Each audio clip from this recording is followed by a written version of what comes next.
2 দিনের মধ্যে আগের সপ্তাহের কাজের হিসেব দিতে হবে, তা না হলে চলে যেতে পারে চাকরি।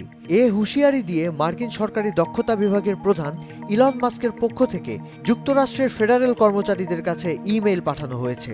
সামাজিক যোগাযোগ মাধ্যম এক্সে মাস্ক বলেন, অনুরোধে কেউ সাড়া দিতে ব্যর্থ হলে একে পদত্যাগ হিসেবে ধরা হবে। মার্কিন প্রেসিডেন্ট ডোনাল্ড ট্রাম্প ফেডারেল কর্মী বাহিনীর পুনর্বিন্যাস নিয়ে ট্রুথ সোশ্যালে পোস্ট করার কয়েক ঘন্টার মাথায় এ ঘোষণা দেন মাস্ক। 22 ফেব্রুয়ারি যুক্তরাষ্ট্রের কয়েকটি ফেডারেল সংস্থার কর্মচারীদের কাছে এই ইমেইল পাঠানো হয়েছে। বার্তা সংস্থা রয়টার্স জানায়, কর্মক্ষেত্রে কি কি কাজ করেছেন তার সারাংশ 5টি বুলেট পয়েন্টে দিতে বলা হয়েছে এতে। তবে কোন আইনি ভিত্তিতে কর্মচারীদের বরখাস্ত করতে চান মাস্ক বা যাদের গোপনীয় কাজের বিবরণ দেওয়ার সুযোগ নেই তাদের ক্ষেত্রে কি হবে সেটা স্পষ্ট নয়। ফেডারেল কর্মচারীদের প্রতিনিধিত্বকারী ইউনিয়ন এএফজিই বলছে, যে কোনো বেআইনি চাকরিচ্যুতিকে তারা চ্যালেঞ্জ করবে।